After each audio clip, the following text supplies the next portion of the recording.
नमस्कार दोस्तों, इंस्पायर ज्ञान तरंग में आपका स्वागत है। आज हम बात करेंगे एक ऐसे विषय की जो हमारे जीवन का आधार है, एक साधु और उसके 3 वरदान की। बहुत पुरानी बात है, एक शांत जंगल में, एक छोटी सी कुटिया के सामने, एक साधु आंखें बंद करके ध्यान में बैठे हैं। उनके चेहरे पर शांति और संतोष का भाव है। साधु धीरे धीरे अपनी आंखें खोलते हुए, हे प्रभु, मैं आपकी तपस्या कई वर्षों से कर रहा हूं, पर मेरी तपस्या का फल क्या है? क्या मुझे कभी आपके दर्शन होंगे? आकाश से एक तेज रोशनी आती है। भगवान प्रकट होते हैं। उनके चेहरे पर एक हल्की मुस्कान है। भगवान विनम्रता से, हे साधु, मैं तुम्हारी तपस्या से बहुत प्रसन्न हूं। तुम्हारी भक्ति और निष्ठा अतुलनीय है। तुम जो चाहो मांग सकते हो। मैं तुम्हें 3 वरदान देता हूं। साधु हाथ जोड़कर, हे प्रभु, ये मेरा परम सौभाग्य है कि आपने मुझे दर्शन दिए। मैं आपसे कुछ नहीं मांगना चाहता, क्योंकि आपके दर्शन ही मेरे लिए सबसे बड़ा वरदान है। भगवान मुस्कुराते हुए, हे साधु, तुम वरदान अवश्य मांगो, क्योंकि मैंने तुम्हें वरदान देने का वचन दिया है। साधु सोचते हुए, ठीक है प्रभु, मेरा पहला वरदान यह है कि मुझे भूख और प्यास से मुक्ति मिल जाए, ताकि मैं अपनी तपस्या बिना किसी बाधा के जारी रख सकूं। भगवान तथास्तु, अब तुम्हें कभी भूख या प्यास नहीं लगेगी। साधु, मेरा दूसरा वरदान यह है कि मैं हमेशा स्वस्थ रहूं और कभी बीमार न पड़ूं। भगवान तथास्तु, तुम हमेशा स्वस्थ रहोगे। साधु थोड़ी देर रुककर, प्रभु, मेरा तीसरा वरदान यह है कि मैं कभी मरूं नहीं। भगवान तथास्तु, तुम अमर हो गए। भगवान अंतर्ध्यान हो जाते हैं और साधु मुस्कुराते हुए अपनी कुटिया में चले जाते हैं।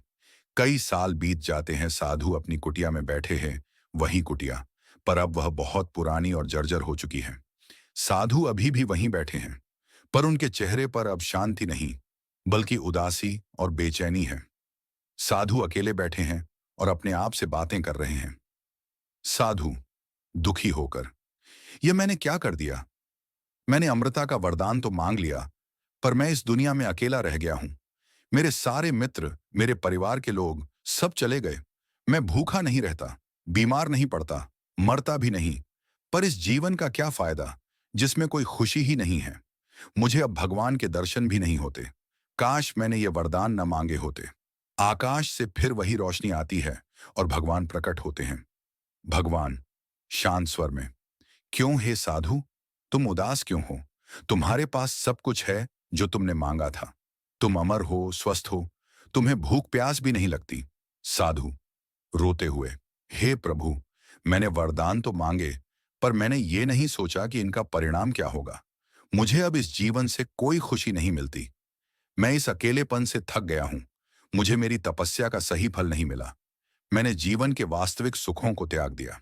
भगवान मुस्कुराते हुए, हे साधु, तुमने जो मांगा मैंने वही दिया, लेकिन असली सुख न तो अमृता में है और न ही किसी वरदान में। असली सुख तो जीवन के हर छोटे बड़े क्षण में है, दूसरों के साथ खुशियां बांटने में है। तुमने शरीर को अमर बना लिया, पर अपनी आत्मा को दुखी कर दिया। साधु हाथ जोड़कर, हे प्रभु, मुझे क्षमा कर दें। मैं अपनी भूल समझ गया। मुझे अपने तीनों वरदान वापस चाहिए। मुझे जीवन के असली सुख चाहिए। भगवान प्रेम से, ठीक है हे साधु, तुम्हारी सच्ची समझ ही तुम्हारी तपस्या का असली फल है। मैं तुम्हारे तीनों वरदान वापस लेता हूं। जाओ और बाकी बचा जीवन अपनी आत्मा की खुशी के लिए जियो। भगवान अंतर्ध्यान हो जाते हैं। साधु के चेहरे पर फिर से शांति और संतोष का भाव लौट आता है। वह मुस्कुराते हैं और अपनी आंखों में खुशी के आंसू लिए कुटिया में लौट जाते हैं। दोस्तों, यदि मेरी ये कहानी आपको पसंद आए हो तो चैनल को लाइक, शेयर, सब्सक्राइब अवश्य करें।